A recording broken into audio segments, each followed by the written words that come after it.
Jadi ada namanya energi vibrasi, ditambah ada energi namanya energi elektronik. Ya. Jadi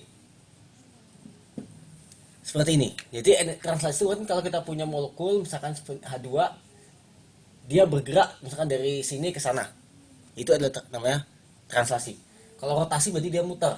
Misalkan ini seperti ini dia muter. Misalkan seperti itu.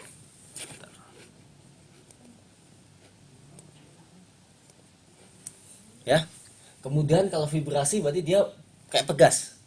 Jadi kadang dia mengkerut, kadang dia jauh. Ya. Kalau elektronik berarti dia mengalami ekstasi elektron. Misalkan awalnya kalau teman-teman ingat di pelajaran tingkat energi ya, misalkan ini orbital hidrogen misalkan ya, ini kosong maka dia naik elektronnya. Ya, berarti elektronik yang translasi dia berpindah tempat, rotasi dia berputar, vibrasi dia bergetar, elektronik dia mengalami eksitasi elektron atau kembali ke tempat semula.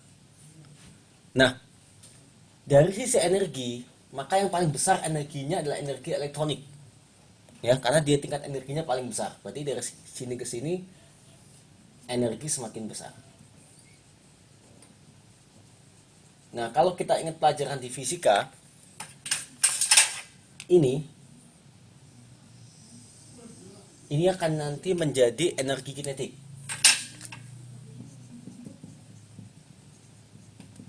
Yang ini akan menjadi energi potensial. Karena selalu ya energi itu adalah penjumlahan dari energi kinetik ditambah energi potensial. Ya, tapi di kasus ini kinetiknya adalah translasi, dia bergerak ya, rotasi dia juga berputar, bergerak juga, vibrasi dia bergetar juga bergerak, itu kinetik. Kalau ini dia nggak bergerak, namanya energi potensial. Semakin kesini energinya akan semakin besar. Nah, semua ini bisa dilakukan dengan menyerap energi dari luar. Nah, karena kalau ingat prinsip dari efek volatilis Einstein ya, berarti energi itu harus nilai tertentu. Misalkan untuk pindah dari kondisi A ke kondisi B, ini nggak usah dibahas di kuantum ya, di kidas juga sempat disinggung. Ya, ini misalkan butuh 10, maka dia bisa naik ke B jika dia punya energi eksak 10. Kalau dia 5, meskipun dikasih 2 buah dia nggak akan bisa naik. Jadi 5 kali 2 tidak akan bisa. Berarti energinya harus sama. Atau dia kelebihan, ya misalkan dikasih 12 dia akan nempel di sini. Duanya akan hilang. Sebagai panas biasanya. Ya, jadi dia akan harus ada namanya energi minimum. Nah, elektronik itu biasanya berada di range UV visible, ya. Kemudian vibrasi itu biasanya IR, ya. Kemudian rotasi itu adalah di microwave,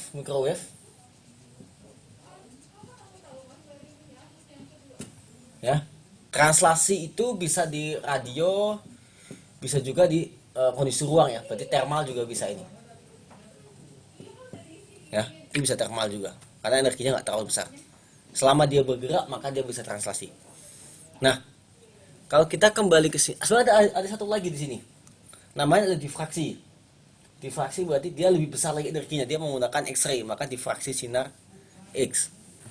Ya, tapi itu jarang dibahas.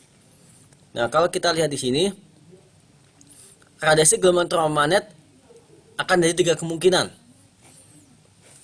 Ya, kemungkinannya otomatis adalah elektronik, vibrasi, dan rotasi. Kali ini bisa thermal ini. Nah, elektronik kapan bisa terjadi bersamaan? Tadi, kalau energinya besar, maka elektronik bisa jalan, vibrasi jalan, rotasi jalan. Kalau energinya kecil, maka dia akan mentok di rotasi misalkan, microwave misalkan. Dia akan mentok di rotasi. Ya, berarti energinya harus seenggaknya di energi vibrasi elektronik agar dia bisa jalan ke semuanya. Terus yang C, teknik mengukur. Nah, ini itu akan dikenal sebagai spektrofotometer UV. Spektrofotometer UV. Kalian pernah coba di kimia dasar, ya? Atau yang masih di kimia di lab integrasi juga ada. Vibrasi itu adalah FTIR. Atau ada satu lagi pakai Raman, tapi ini jarang, tapi biasanya FTIR yang paling gampang. Mungkin teman-teman di tingkat 2 atau tingkat 3 udah pernah nyoba. Rotasi itu adalah NMR, ya, itu menggunakan energi rotasi inti, tapi rotasi, ya. Oke. Translasi setahu saya dia tidak masuk dalam pengukuran. Oke, gimana Gung, kebayang? Kebayang Pak, kebayang. Pak, kemarin kan saya nyari yang ini, dapatnya itu perpindahan elektron dari melibatkan NP gitu. Jadi berarti ini jawabannya itu dari vibrasi, jenis-jenis gerakan yang terjadi jika dipancarkan gelombang gitu ya Pak. Karena ini nih, mana ini ya, di sini disampaikan bahwa seberkas elektromagnet. Berarti ini umum ya. Jadi kita nggak bilang UV. Kalau UV mungkin ada lagi jenis-jenis transisi UV, elektroniknya, tapi ini umum, ya. Jadi tiga transisinya mungkin ini, elektronik, terus kemudian vibrasi dan rotasi, ya. Kalau yang NV itu yang mana itu? Ada Pak, dia katanya itu melibatkan elektron N, elektron P dari bonding ke anti bonding kayak gitu Pak. Nah, itu Saya semua adalah verifikasi. masuk ke elektronik. Ya, itu semua adalah elektronik. Ya. Nah, di sini kenapa saya katakan itu lebih detail dibandingkan ini. Ini vibrasi ada lagi, ada vibrasi aktif IR, ada vibrasi aktif Raman, itu beda, itu lebih detail lagi. Tapi di sini kenapa lebih general, karena disampaikan adalah seberkas energi dari gelombang elektromagnet. Elektromagnet itu nggak harus UV atau visible. Sedangkan kalau kita hanya membatasi diri pada bonding anti bonding, itu adalah hanya di arah elektronik, ya. Karena itu kecuali kalau misalkan disampaikan di sini adalah seberkas cahaya atau UV, maka kemungkinan transisinya apa saja? Banyak. Ada misalkan transisi dari nanti kita lihat dari bonding ke anti bonding. Kemudian ada transisi sama-sama di bonding, ya. Atau ada transisi nanti dari antar D, nanti pada senyawa kompleks ada transisi antar D, ya. Itu juga transisi juga, tapi semua itu telah masuk transisi elektronik itu. Baik Pak, paham Pak. Oke, sip. Oke, ada lagi yang mau di ini kan?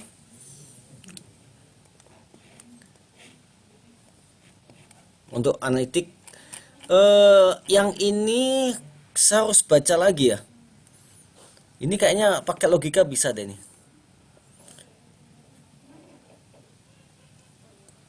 Ini kayaknya pakai logika bisa. Gambar kromatogram. Wah, ini puncaknya di sini.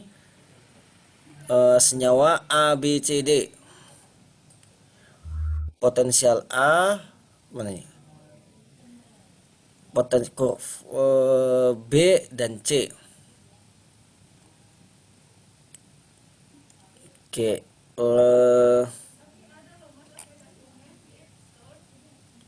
kurva A itu yang mana?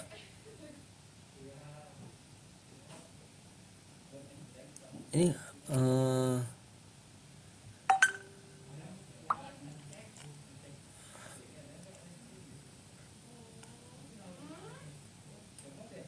ini nggak ada gambarnya ya? Ini nih. Nggak, kalau ini berarti semua teroksidasi. Kalau ini teroksidasi adalah cuma dua senyawa ya, 1 dan 2. Ini teroksidasi semuanya 1, 2, 3 kan. Kalau ini dua senyawa. Kalau ini cuma ada satu yang teroksidasi seharusnya. Nah, sekarang kalau yang di soal ditanya adalah hidroksidopa, L-dopa sama tirosin. Ini strukturnya kagak ada ya? Ini harus tahu strukturnya menurut saya. Itu sudah urut, Pak. Udah urut. Iya, di soalnya. Oke. Kok hilang? Coba. Oke, betul-betul urut ya. Jadi yang ini dia teroksidasi dengan potensial kecil deoksidasi kan. Kalau yang B dia yang ini ketika dia 0,6 di sini baru teroksidasi. Yang C di sini baru teroksidasi. Berarti seharusnya yang paling mudah teroksidasi ya urut. Sini ini tanda potensial apa ini? Kemudian teroksidasi berarti paling susah direduksi.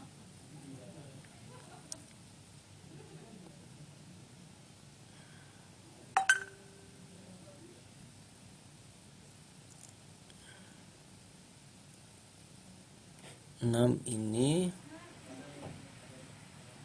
iya menurut saya itu. Jadi yang paling mudah adalah hidroksidopa, L-dopa sama tirosin. ACE berarti dia mengalami sebentar. Kalau dia positif berarti ini sebagai standar ya. Oke, tapi harus cek lagi sih. Saya agak lupa yang ini. Oke. Kalau kita lihat sekilas, ini gak usah kita bahas lah. Ini kan stoichiometry biasa kan ya? Ya, ini di KIDAS juga dapat kan ya? Halo? Ya, Pak. Oke, KIDAS juga dapat. Ini juga di KIDAS juga dapat, ya. Ini kan main stoichiometry, main menyamakan persamaan reaksi kan? Satu ini ya, dua ini juga sama. Nah, tiga ini mungkin akan jadi pembeda, maka kita perlu tahu tadi. Nah, ini juga ya kalau nggak tahu tentang apa itu transisi di senyawa ya atau atom ya akan bermasalah di sini. Ini standar ya. Ini teman-teman cuma bikin kurva kalibrasi, ya kan? Bikin kurva kalibrasi, mana ini komen? Misalkan bikin kurva kalibrasi. Ini konsentrasi, ini adalah absorbansi, nanti akan dapat A sama dengan ya AX ditambah B itu kan X nya adalah konsentrasi atau MX ditambah konstanta, dapat kurva standar. Nah, kalau kurva standar dapat, teman-teman bisa tinggal nyari konsentrasinya.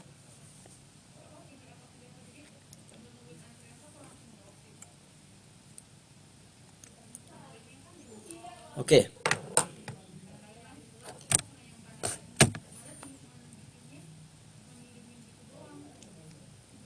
Dari sini teman-teman akan dapat CR-nya berapa langsung. Ya. Cuma di analitik satu ya, analitik itu akan rawan dengan pengenceran. Ya, jadi selalu hati-hati dengan prinsip pengenceran karena biasanya sampling itu lebih pekat dibandingkan kemampuan alat. Maka dia perlu diencerkan, karena harus hati-hati sekali dengan pengenceran terjadi. Ini diencerkan selama 100 mili.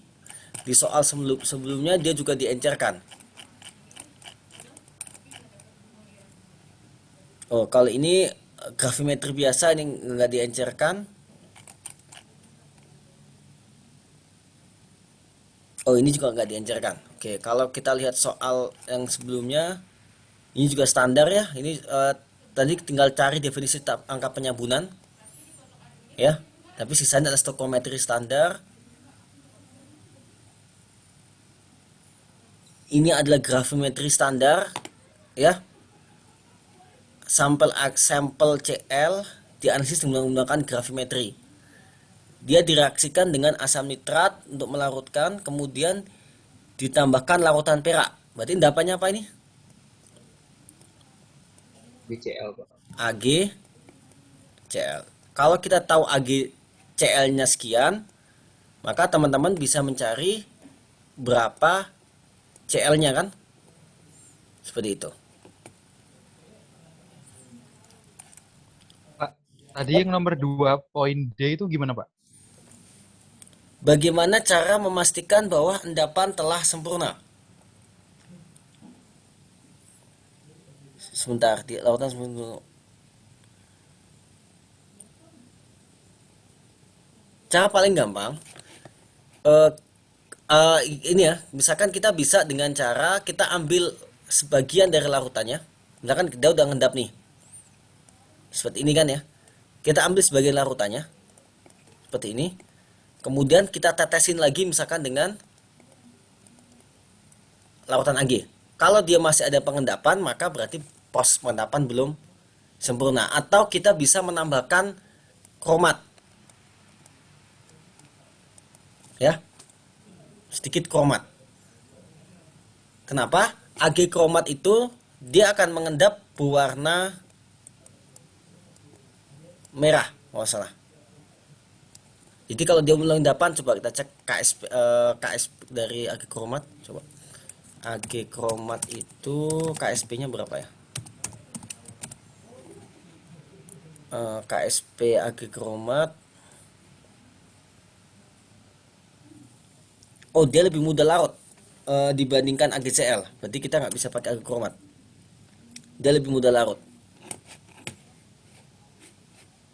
Di sini katakan KSP-nya adalah 10 pangkat min 12. Berarti dia lebih mudah larut dibandingkan AgCl. Berarti kita nggak bisa pakai Ag kromat. So, ini saya hapus dulu. Berarti dia nggak. Tapi cara paling gampang adalah kita ambil sebagian alkotnya, kemudian kita tes dengan menambahkan larutan Ag yang pekat. Kalau misalkan dia masih mengendap, berarti masih pengendapan belum sempurna. Seperti itu. Oke. Mungkin ada cara lain, misalkan ditambahkan apa lagi ya? Yang dia lebih mudah, dia baru. Oke. Oh ya, sorry. Kita bisa pakai Ag kromat. Caranya gini. Saya pakai papan tulis saja. Mana nih? Saya pakai papan tulis.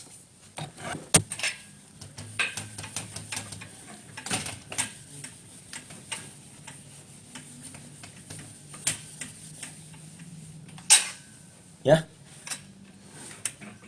Jadi gravimetri itu juga bisa pakai indikator. Ya, kalau di asam basa kan kita biasanya indikatornya misalkan fenolftalin. Nah, kalau gravimetri itu biasanya garam lain yang mengendap, tapi dia lebih mudah larut dibandingkan sampel yang kita uji. Misalkan ini adalah Cl-, terus kemudian kita tetesi Ag+. Dia akan mengendap sebagai Ag+ ditambah Cl- menghasilkan AgCl padat. Nah, kan pertanyaan tadi, kapan kita berhenti ini? Cara pertama misalnya kita ambil, kita tesin lagi. Cuma kan kita punya keterbatasan indera ya. Kadang perasaan ini udah ada endapan atau enggak gitu. Nah, ini endapannya warna putih. Nah, cara kedua yang lebih umum adalah kita tambahkan zat lain yang sebagai indikator. Nah, indikator yang sering dipakai adalah kromat. Nanti kalau Ag+ itu juga bisa bereaksi dengan kromat, menghasilkan Ag kromat padat. Ini warnanya kalau nggak salah merah orange. Jadi dia akan jelas terbentuk ketika kelihatan sekali kalau dia terbentuk. Kalau ini putih, ini merah orange. Nah, kenapa di AgCl bisa kita pakai Ag kromat? Karena kelarutan. Ternyata ini KSP-nya, kalau teman-teman cek nanti sekitar 10 pangkat min 10. Yang ini KSP-nya sekitar 10 pangkat min 12. Kira-kira lebih mudah larut yang mana? AgCl, Pak. Serius AgCl. Ini dua loh nih. 10 pangkat min 10 sama dengan S kuadrat. S sama dengan 10 pangkat min 5. Ya kan? Kalau ini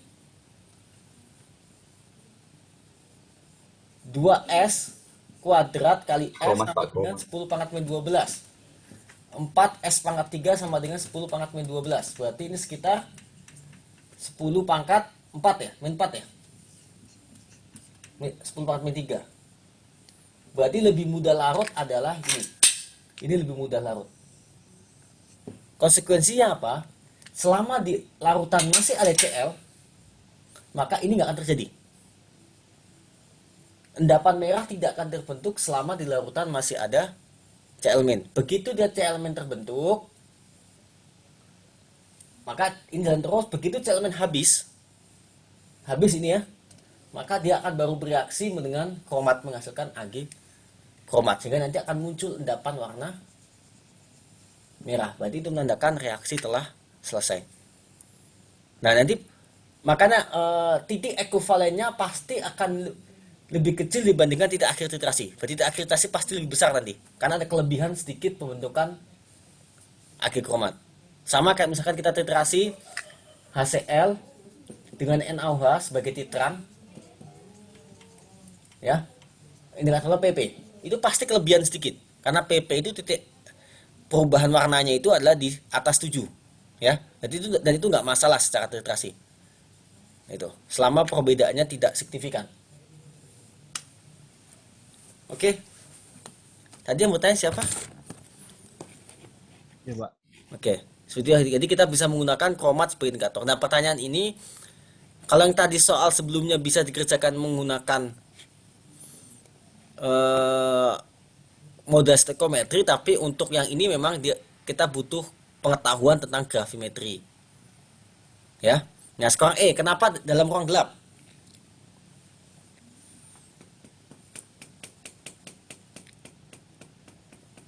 Ayo.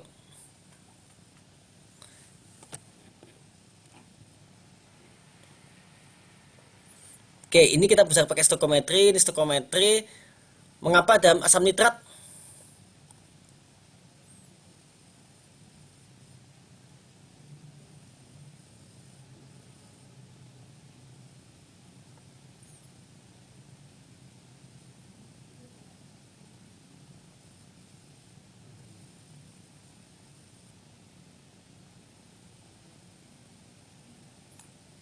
Nah, karena dia harus suasana asam ya.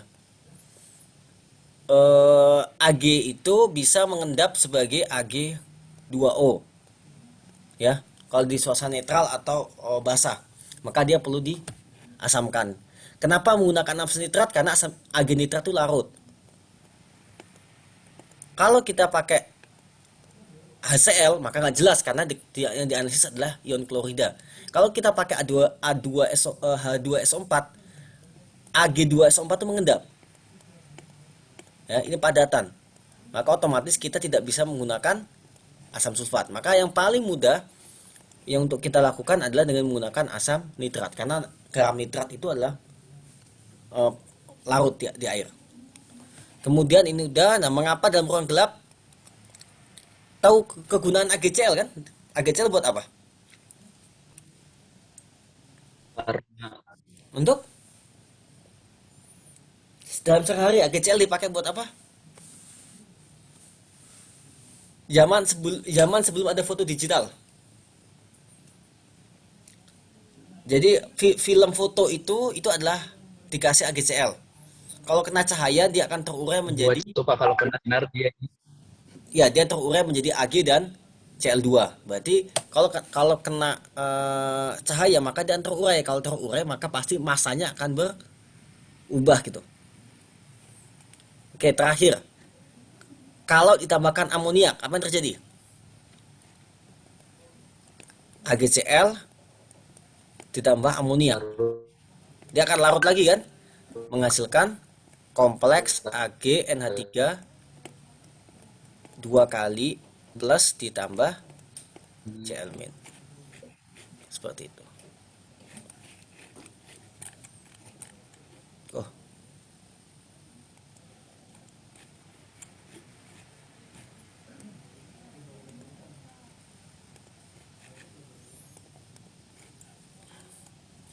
Oke. Ini sudah ya.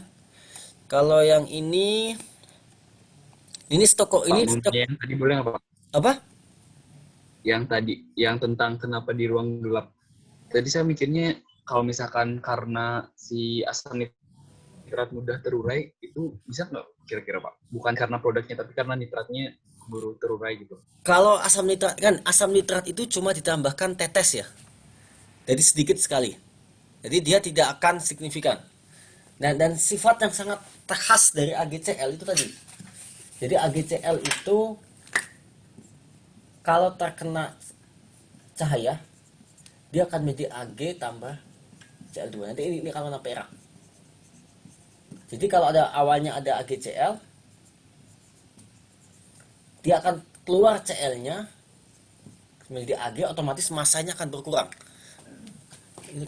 Kalau dia berkurang masanya seperti ini,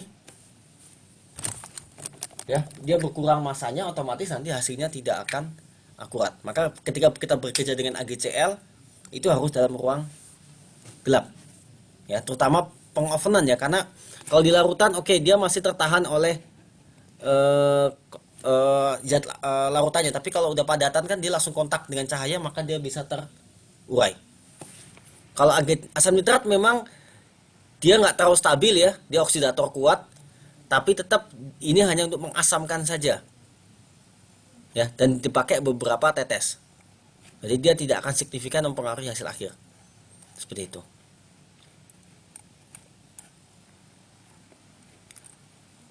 Oke.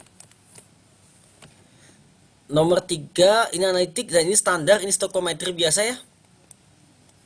Ini stokometri biasa, dan harus jeli menyetarakannya. Nanti saya nggak akan bahas ini karena ini pelajaran kimia dasar. Jadi ini stokometri, silakan disetarakan.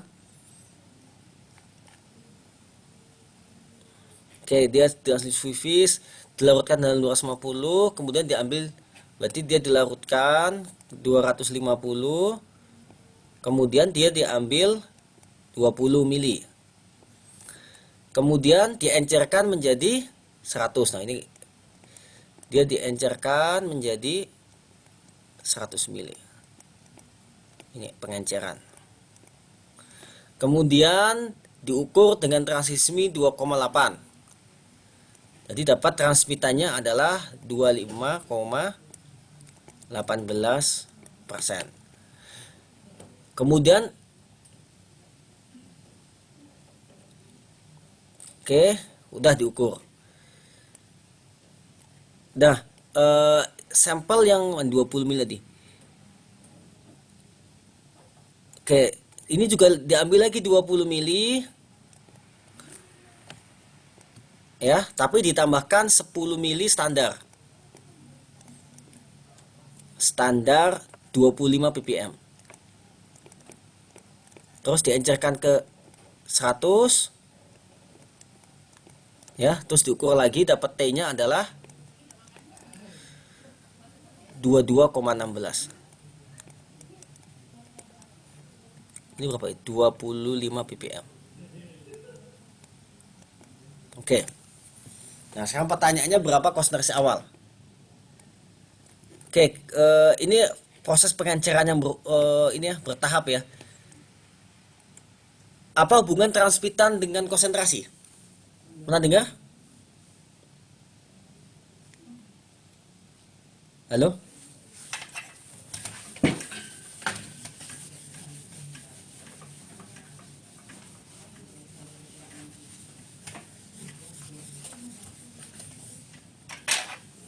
Jadi kalau sini ini kembali ke UV visor. Kita tahu bahwa absorbansi itu adalah sama dengan A dikali B kali C. Ini adalah lebar panjang kuvert, ini adalah konstanta, C adalah konsentrasi. Nah, zaman dulu itu seringkali alat itu tidak akurat kalau mengukur absorbansi langsung. Dia mengukur sebagai transmitan. Nah, A itu adalah sama dengan min log persen T. Jadi min log persen T. Itu absorban. Berarti kalau misalkan absorban pertama tadi dikatakan, maka min log 20 berapa? 25 ya. Min log 25,18. Absorbansi kedua dia adalah min log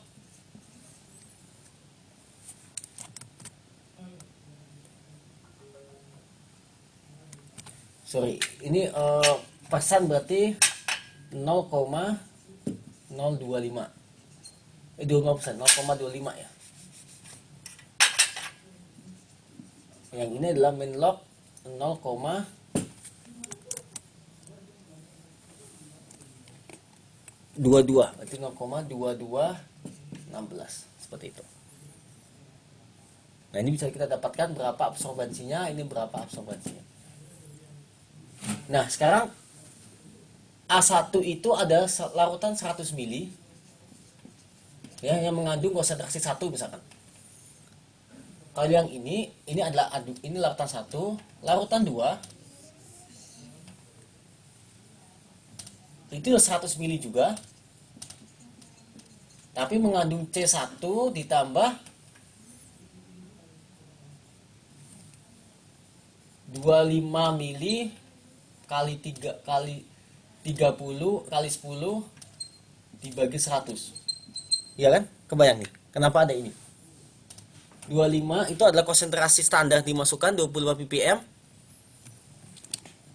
Ya, kalau kita lihat di sini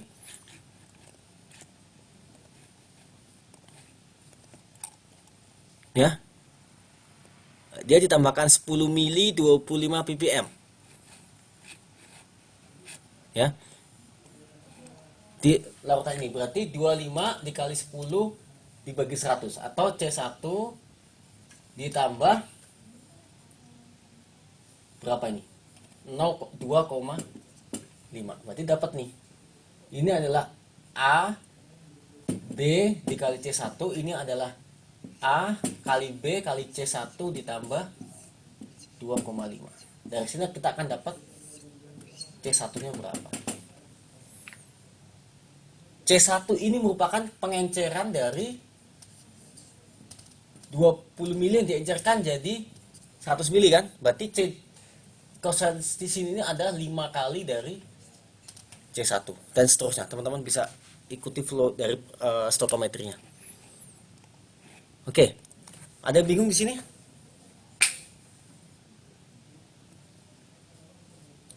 Halo? Paham, Pak. Oke.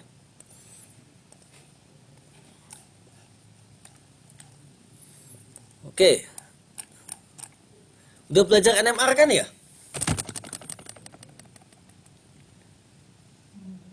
Udah, Pak. Ini orangnya begini pakai paint kayaknya ya. Oke. Senyawa di atas, mana ya senyawa di atas?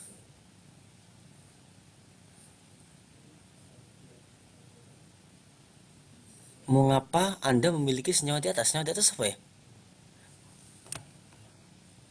Ini kayaknya kelebihan soal deh. Ini dulu deh. Kenapa kita pilih ini? Ayo. Dari 1 2 3 mana yang memenuhi ke nomor 5? Spektrum ini.